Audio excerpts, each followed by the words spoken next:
I deliver mail to cryptids.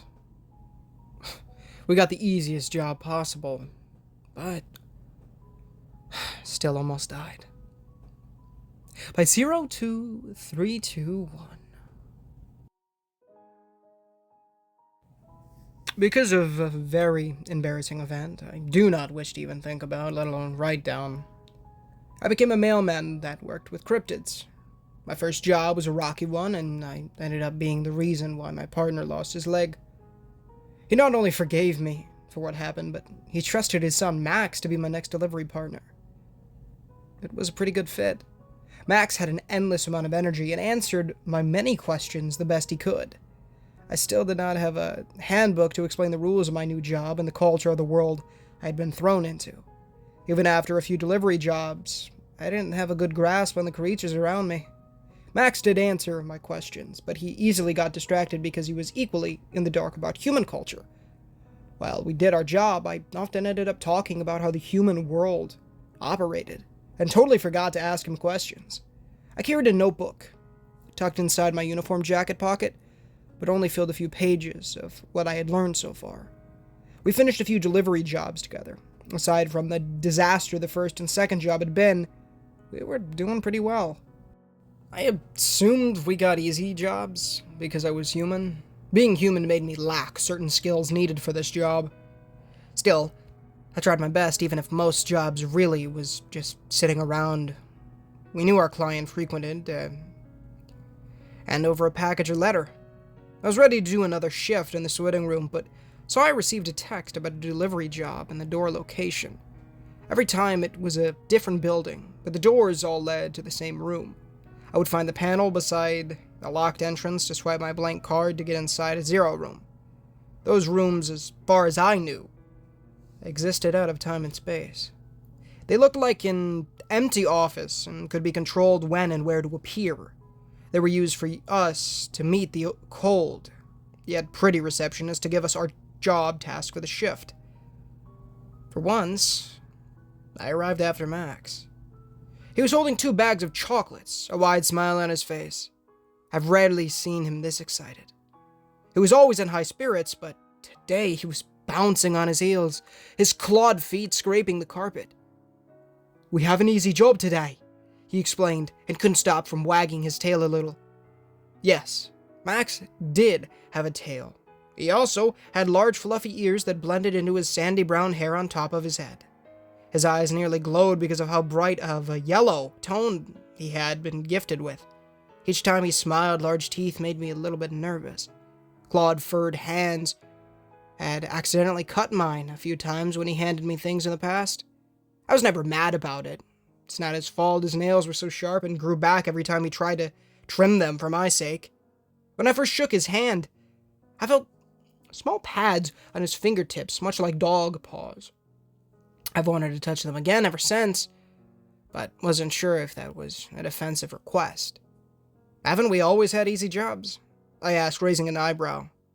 Anytime we had problems on a job was because I let my emotions get the better of me. I knew if Max, or Rufus, my first partner, worked without me, they would have had no issues. It wasn't as if we had been sent into overly dangerous areas, and the creatures we delivered items for wouldn't attack us because of the no shooting the messenger rule. Although it was very unnerving being treated like food by all of our clients and all of my coworkers. I know if Max didn't work with me, he would have no issues eating me.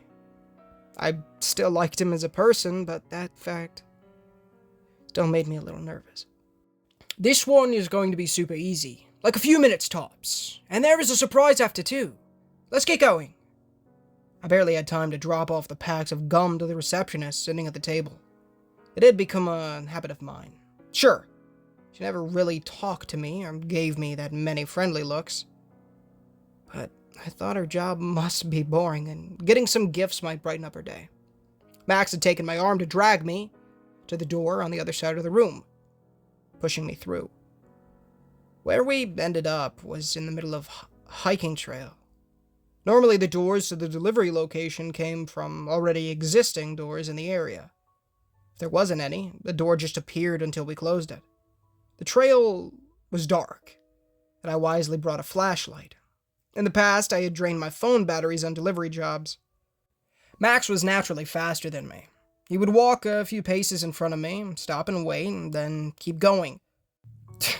It felt like a video game escort mission. But I was the slow NPC everyone hated. I really didn't know why they needed me on these jobs. Maybe it was just for the learning experience. I wasn't helping most of the time, and sometimes just made things worse. Max stopped on the trail and crouched down. I joined him, seeing nothing special, just dirt and grass. I waited as he sniffed the air, double-checking we found the right spot. Then, I noticed movement in the grass. Max did too, and opened the bag of chocolate. It was one with small pre-wrapped assorted pieces. At first, I thought some sort of rodent was moving around in the grass. When I saw what it really was, I knew why Max had been so excited for this job.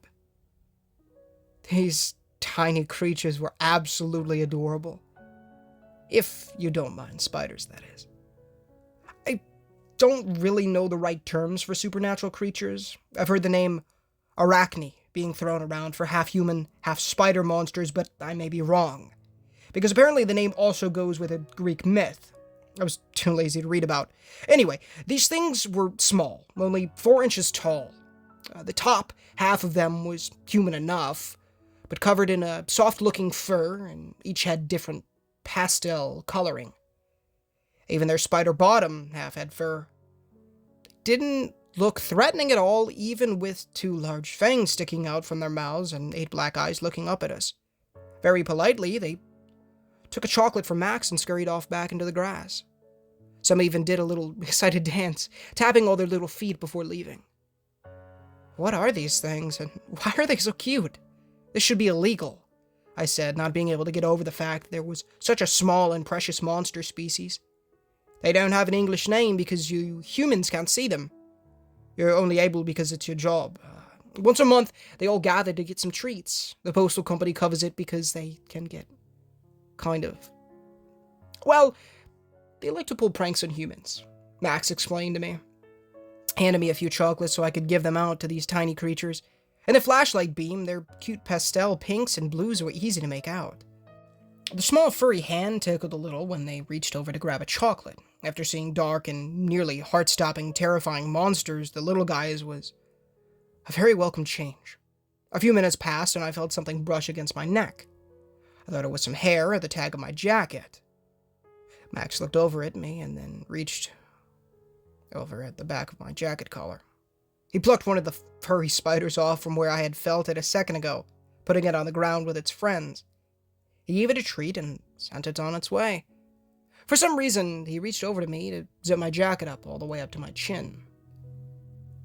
I looked at him rather confused. It's best if you don't let them go on your neck. Max paused in the same way he always paused when he had some sort of bad news to give. They like to burrow into human skulls. It kills them, but somehow they connect to the brain, keeping it alive and the human aware of their body rotting away, unable to do anything. We honestly don't know if they do it for food, or if it's just fun.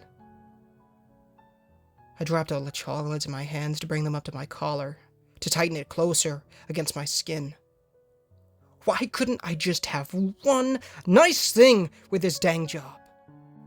Max, please read the mood here. I didn't need to know that. I just wanted to think there was just one nice creature out there. But now this cursed fact is in my head, making me unable to find these little spiders as cute as before. After a few minutes, we saw less and less of them. We still had a whole other bag of chocolates left to give out. I don't know if we had to sit there all night waiting for more to show up. Max did say we only would be a few minutes at this job. But he didn't see any more of the spiders. He backed up a little to give himself some space on the trail. Using a clawed finger, he drew a perfect circle in the dirt. And I mean perfect. I was impressed, but according to my snooping, Max was a few 100-year-old, so He had time to practice. Placing the open second bag in the middle, he started to write strange symbols around the circle. I knew supernatural creatures used spells. I never saw them use one, so I thought the spells were just chanting or with wands or something. Max noticed my confusion and stopped to explain what he was doing. I don't think I've shown you a written circle spell yet. Most of our spells are circle-based ones. Even humans can use them for summoning and the like, but it's really rare it happens because you don't know how to write our language. You also don't have the same kind of power in your blood for the spell to get energy from, so you need to use sacrifices. If you need to draw a perfect circle yourself without the use of tools, spells are easy for creatures like us because we always use them and practice drawing a circle the moment our hands can move. I'll break down what this one's for. Max had told me that hundreds of years ago, humans gotten a hold of the knowledge to summon and mass slaughter monsters. Because of that, cryptid removed certain spells and didn't accept humans working until I was hired. I was flattered that he felt safe enough telling me how this spell worked until I realized he only was because he was certain I couldn't draw a circle, let alone the complex writing surrounding it. So, the first layer of writing should always have the name of what you're directing the spell towards, followed by the action. Because this one is very simple, we'll only have 2 layers. Max explained, pointing to the first line of text surrounding the circle. In seconds, he scratched in the dirt more of the odd writing, however, didn't finish it. Spells with complex actions against powerful creatures needs a lot of circles, text, and sacrifices. This spell is directed towards the little spiders we saw before. They can enter the circle only if they have not eaten chocolate in the past month, and can only leave with 1 piece to keep them from getting greedy. The second layer is to make the chocolate invisible to everything but the spiders, and protected from the elements. This also breaks in a month, so we just need to come by and pick up the empty bag. I wasn't expecting this to be so well thought out. I made notes inside my little book I carried with me. As I was writing, Max found the old bag from the previous trip and picked it up from a nearly faded circle. This system made it so any latecomers would still get their chocolate and one of us didn't have to stay and wait. Only around 20 minutes passed since arriving. I wasn't expecting us to be done so soon. A rumbling off in the distance made me glad we weren't going to stay outside all night. I guess we're done here.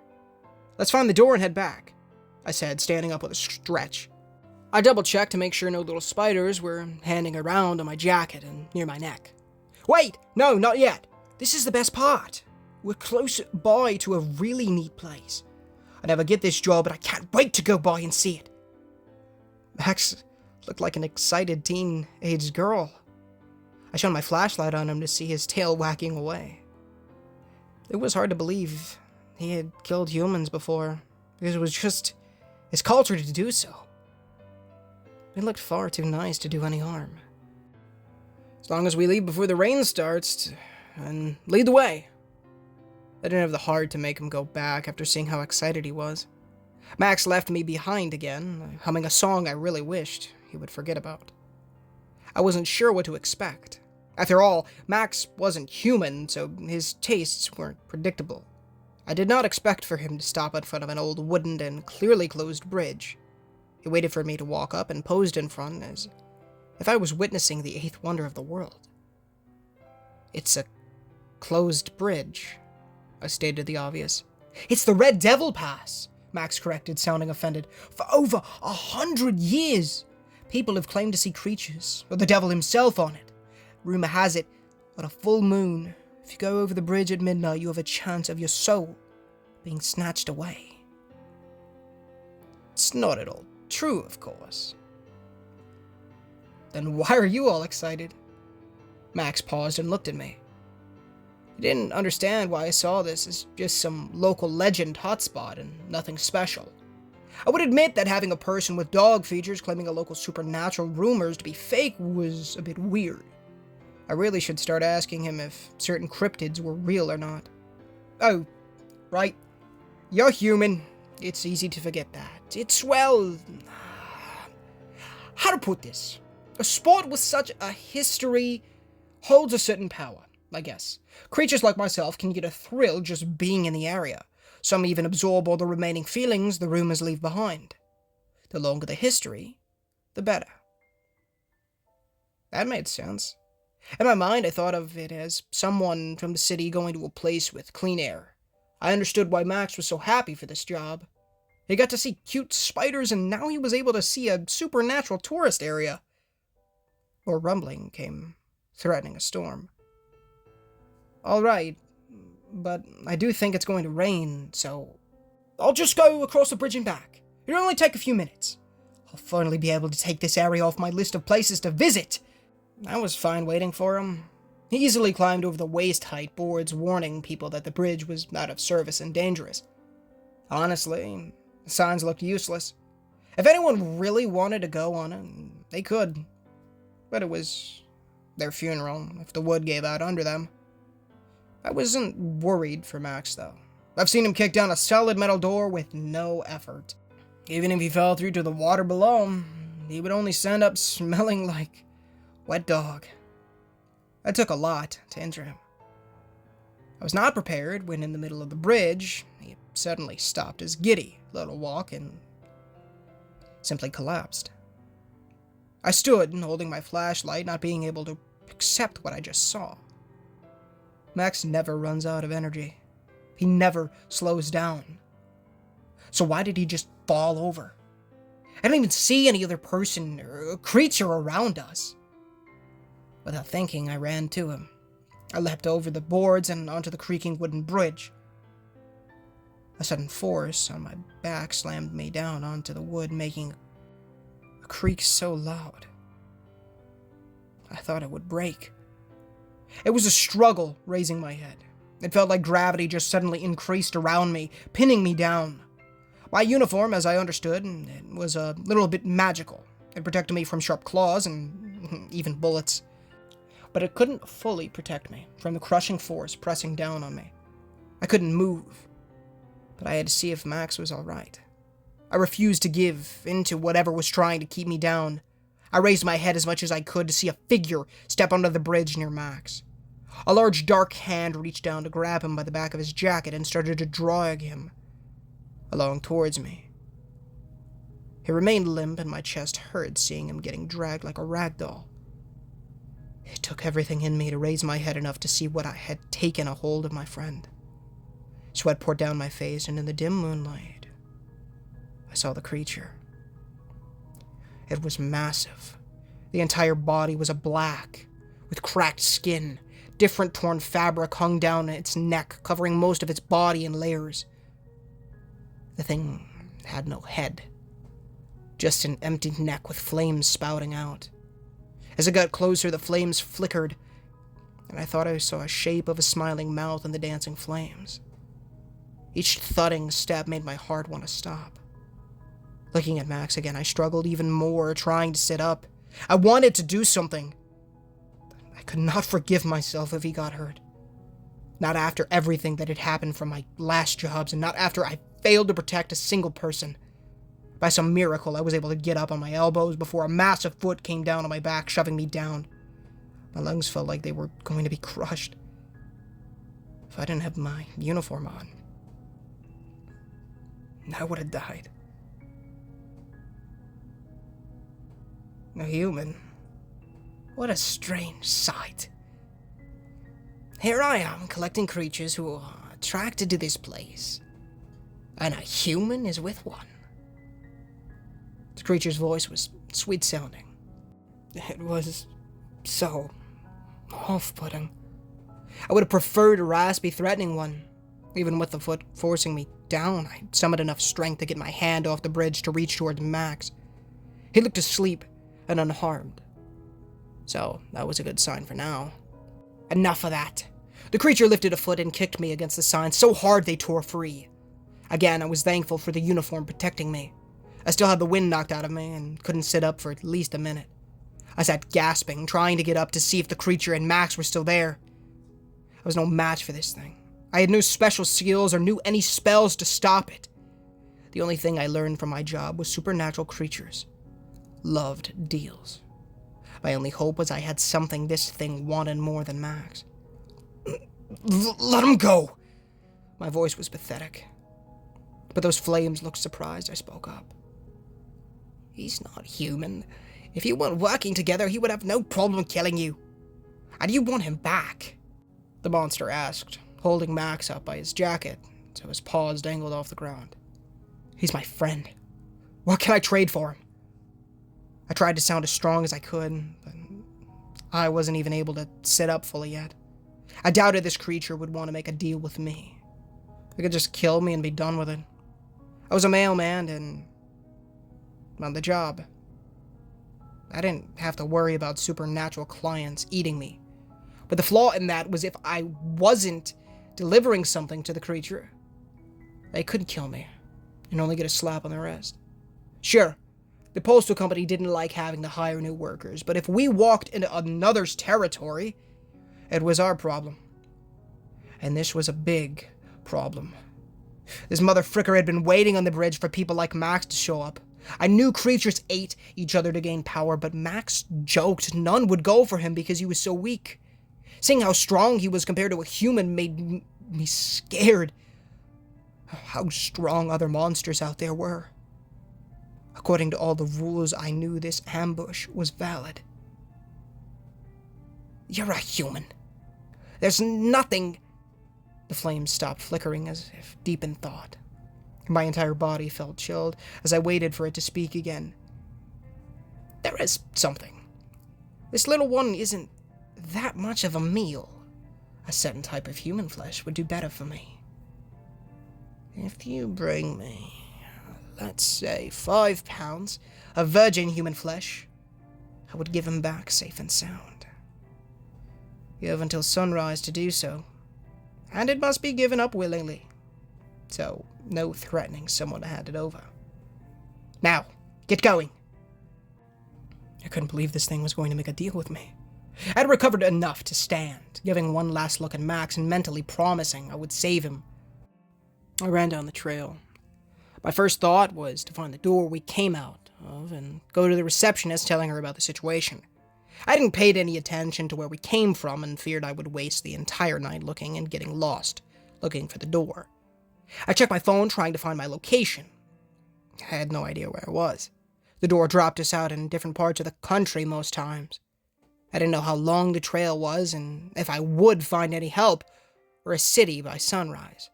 My phone had no signal, even on data it refused to load. It might be because I was in the middle of nowhere, but also because there was a creature in the area. Max told me that supernatural creatures messed up cell phones if they were around them. Because he was on the weaker end, my phone had no issues with him. But whatever was on the bridge behind me was much stronger. I could only stick to the trail, hoping to get into some sort of signal range. My bad luck kept happening. I heard more rumbling of thunder and the sky opened up. In seconds, it was pouring down so hard I could barely see in front of me. I dropped my flashlight back on the bridge, but I knew I would lose at least one and keep a smaller backup in my pocket. It didn't help as I kept running down the trail, mud and water splashing against my pants. My socks and shoes soaked in seconds. The slick mud made me trip, gracefully sliding along, getting a full face of water. I sat up panting, about to start running again, but my brain finally caught up to my body. I had to calm down and think about this. If I found the door leading back to the Zero Room, I didn't think I would get help to save Max. I doubted the postal company had pounds of human flesh just around ready for a trade. In this rain and with my small light, I doubted I would find the door we came through to start with. If I got to a town, then what? I would never be able to convince someone to come with me and just let me cut parts off of them. Even if I did, there was no way to really prove they were a virgin or not. Getting someone else up to the bridge was never an option. Deep down, I knew from the start what I had to do. I had to find something sharp. If I could just find an axe or, heck, I would settle for a large kitchen knife at that point. The moment I recovered enough, I needed to keep running down the trail until I found a house or a barn.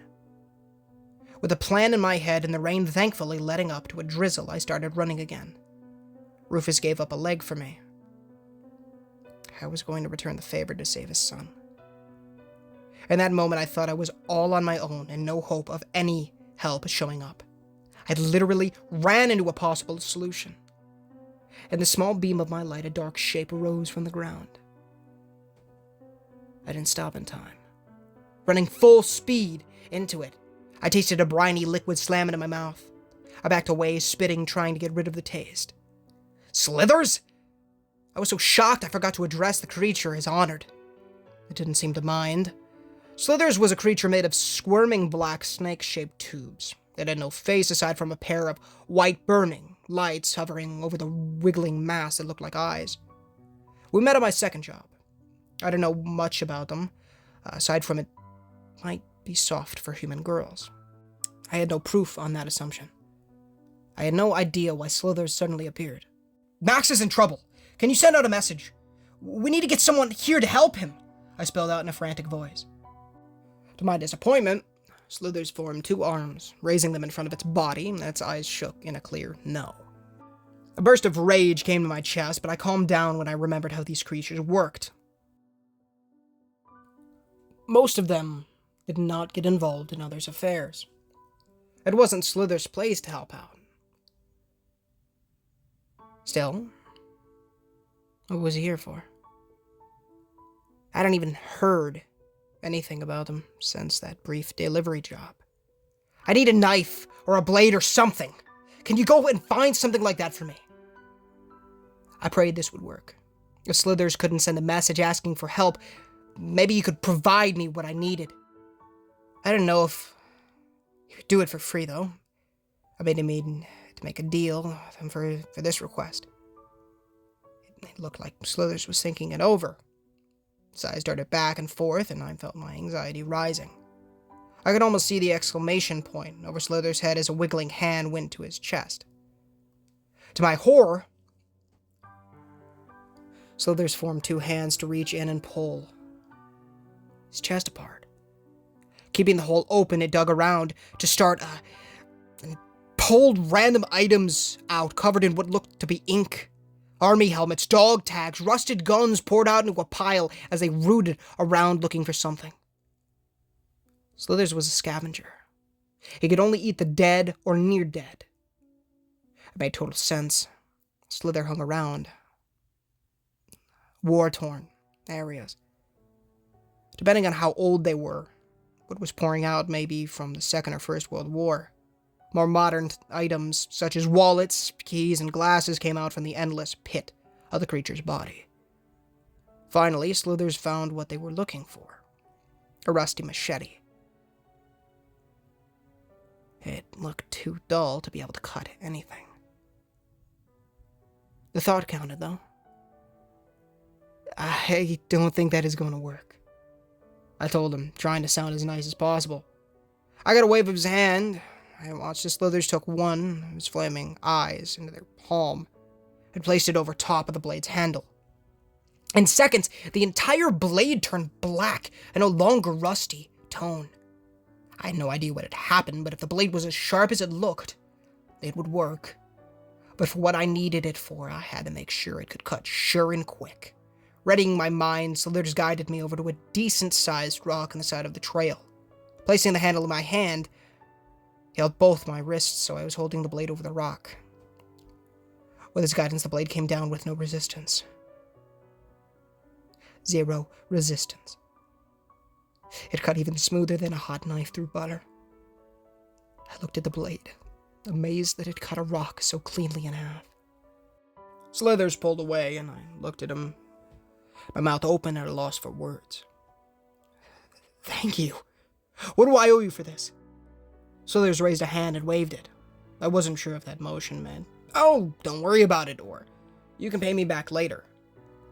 I owe you one. I gave Slithers a wave and started to run back towards the bridge. I really don't know why he would just help me out like that. I was a food source, and yet Slithers just appeared to solve my problem. Maybe Slithers was doing this for Max. Saving another creature of the night made more sense than helping a human out. Regardless of the reason, I was beyond thankful. The rain had finished when I got back to the bridge. I stopped on the first wooden plank, panting from running so hard. My heart froze in fear when I didn't see the creature of Max. Creatures always kept their deals. I shouldn't be so worried. They made worm their way out of some taking advantage of the deal's wording, but I had until sunrise. Should be here. Right when I was about to start panicking, the flaming face appeared from the dark bridge as the rest of its body came into view. Max was still being dragged along, and I tightened my grip on the handle of my new blade. Oh. Now where did you get a blade like that? It's dangerous for humans like you. He can cut nearly anything. You really shouldn't be playing with that. I'll give you what you want. In exchange, you'll let Max go free. You won't hurt him in any way, and let him get the heck out of here. What an interesting deal. If you can give me the flesh I want, your friend can leave unharmed. That sweet voice made my skin crawl. I couldn't stand hearing it again. I also couldn't hesitate any longer. If I did, I would lose my nerve. Stripping off my soaking uniform jacket and long-sleeve shirt, I put the blade under my left at the shoulder. I didn't know how much a human arm weighed. I really hoped mine was at least 5 pounds. Since getting this job, I started lifting weights, but my arms were still on the scrawny side. I counted to 3, and with one last look at my friend, I pushed the blade upwards. It didn't hurt. I must have been in shock. I heard a thump of the severed arm hitting the wood below and a rush of warmth down my side. The blade dropped from my hand. My head became light from the instant blood loss. It was only then I thought I was going to die. If the bleeding wasn't stopped soon, that would be it. At least I would die without facing the shame of admitting it to Max. I was dying a virgin. I wish I had someone in my life who could nuke my browser history, so my father wouldn't see it. I was seconds away from collapsing when I heard a shrill, horrible laugh. The creature I had made a deal with was cackling away, as if it just seemed the funniest thing in its life. At least someone was enjoying this. Let me help you out, it said between laughs. Its large, clawed hand burst into flames. I was unable to stop it from pressing it against my bleeding shoulder. I screamed from the flash of white-hot pain. I only lasted a few seconds, smelling my own flesh cooking and hearing it sizzle. I passed out thinking I wasn't ever going to wake up again. I really wish I hadn't opened my eyes. Everything felt heavy. It was impossible to sit up for a few minutes. I went from sleeping and waking for a while until I could finally move my head. I was in some sort of medical area that, in a way, looked like a school nurse's office, with a few beds beside each other. Groaning, I sat up a little on my pillow, trying to make sense of things. My shoulder was wrapped in some bandages with that strange language Max had used for his circle spells. I expected it to hurt more. I didn't even see any burn scars. They must have hooked me up with some good magic or drugs to make me feel decent enough after losing an arm. Someone sat in a chair next to my bed. They didn't even look up from a book when I moved. I couldn't read the writing on the cover, but based on the illustration, it was some sort of trashy romance book. They didn't look like a doctor or a nurse. Oh, I didn't recognize them and thought we'd never met before. Their hair was white, that faded into a bright red. It flowed over them and touched the floor. I was guessing they were female, but it was hard to judge under the bundles of fabric. When they looked up, I was shocked by just how beautiful of a face that was looking at me. Red eyes watched me for a few seconds. Nice to see you're alive. You humans are so fragile. I didn't know who or what this person was, but I felt like I heard the voice before. They took away your blade. It's too important of an item for a human to own. That slithers creature got in a bit of trouble for creating it, giving it to you and leaving some old trash just sitting in the middle of a hiking trail for any human to find. You should really make it up to him. However, what no one can understand is why you offered up your arm. You had a blade that can cut through nearly anything 3 times. Why not attack the creature and take your friend back? The person gave me a blinding smile that made me feel like the world's biggest idiot. Why didn't I attack the thing in front of me? I had a weapon, and it even said it could cut through anything. I let out a groan in pain, coming to my temple and my face flushed. Still, even if I did attack it, I was still human. I might not have even been able to get a hit in. Even if I did, some monsters didn't die if you cut them in half. Attacking was an option. But sacrificing myself was the safer of ideas. It might not have worked. My voice was weak from my injury and from a very dry throat. The person beside me let out a loud cackle, enjoying my answer. Humans are so interesting. I'm glad I'll be able to see what kind of nonsense you have in store. They stood up, towering over me. I still had no clue who they were, but I was more worried if Max made it out all right. I didn't see him in the room. Is Max? Your partner is fine. As you have found out, our world is based on deals and favors instead of money you humans use. A favor from a more powerful creature is worth more. I promised I would deliver mail for a year in exchange for you to receive an arm. Don't get your hopes up. You shall not be able to feel temperature with this arm, or have any kind of grip strength. You gave up your left arm. That fact shall always be truth. What can be given to you is something like a very good prosthetic. I felt my heart race at those words. I had accepted dying. Now I was being told someone I didn't know gave up a year of their life to help me out. I didn't understand why. I do appreciate that, but who are you? Instead of being offended, they only smiled. A sinister-looking smile that made me very uncomfortable. Oh, do you recognize me now? As they spoke, their entire shifted, and the image of a beautiful face fell away into flames and a dark figure. The thing from the bridge stood over me as I felt the heat of the flames on my face. I let out a high-pitched shriek, trying to get far away from the thing. More shrill laughter as the more manageable face. Form came back. Please keep entertaining me, human. If you don't, I may eat up the rest of you. If I could gain such a perfect form from only your arm, think of what I would become if I ate the rest. I didn't like that idea. My body protested against being alive in the moment. I did not want to let my guard down in front of this monster. I had no choice in the matter. The sudden movement took everything out of me, and I passed out again. I was being treated by the postal company and didn't see much of Max. Rufus dropped by to check up on me and to tell me Max was just fine.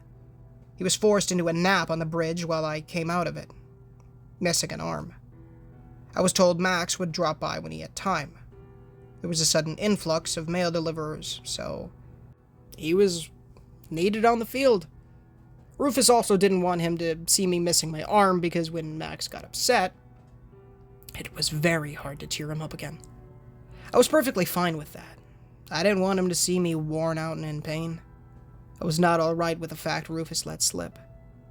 Apparently, I was the talk of the company because I had gone on literally the easiest job and came back nearly dead. Most just thought it amusing, but I knew I was never going to live this down. Placing an arm on a human wasn't something they normally had to do, but it worked out. I really didn't want to know where they got the arm, though. As promised, I couldn't feel hot or cold things.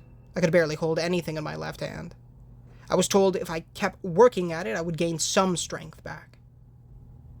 I would never be at 100% again with that hand. Honestly, I was alright with that. Max got out safe. It was well worth the cost of an arm. I'm pretty sure I'm going to be stuck in the sorting room for a while. Putting me out into the field is just bad luck. I really didn't want to go out for another delivery job, fearing the worst.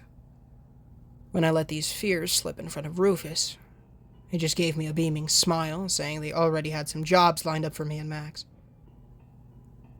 I know he was trying to comfort me. Bless him. He tried his best. but it wasn't really helping.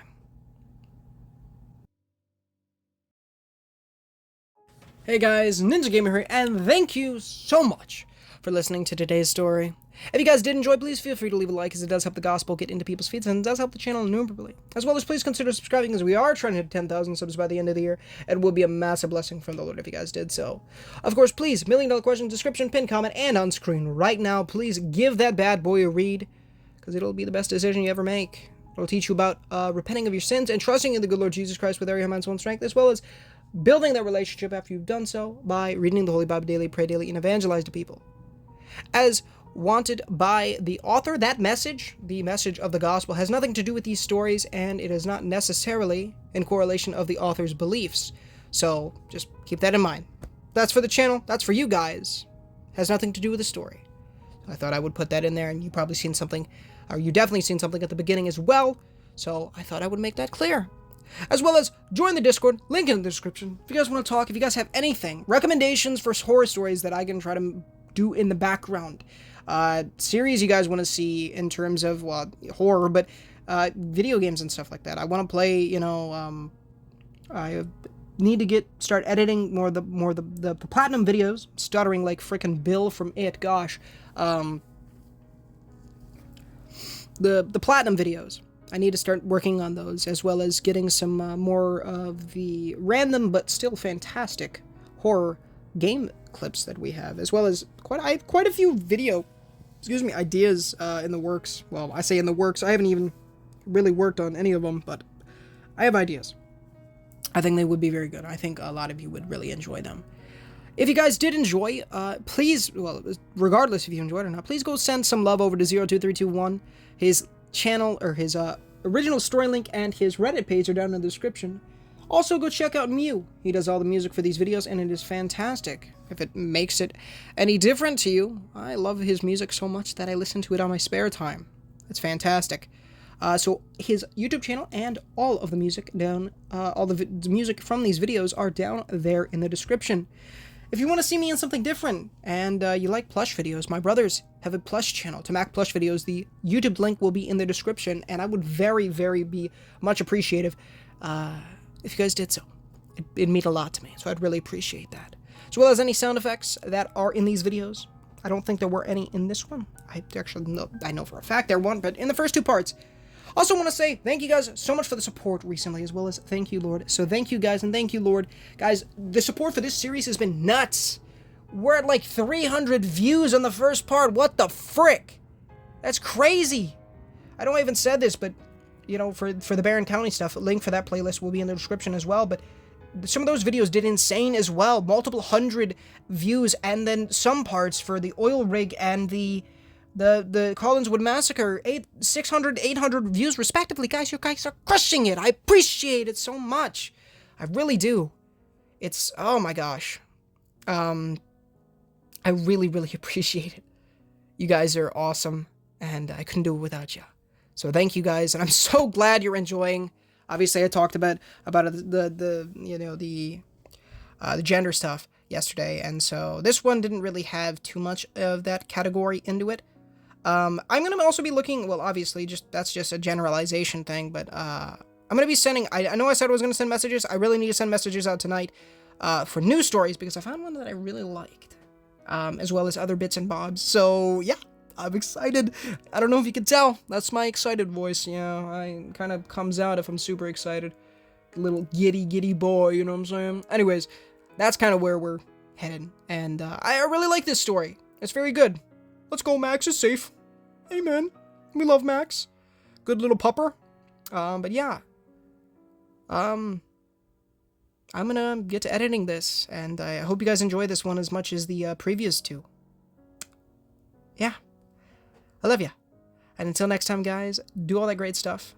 Go check all those great things out as well. Love to hear from you. If you guys join the Discord, come say hi. Yeah. Anything. Recommendations for anything. Hook it up, baby. Whatever you want. I will see if I can make it work. I love you guys. Thank you so much for watching. And until next time, guys, this is Ninja Gamer, signing off.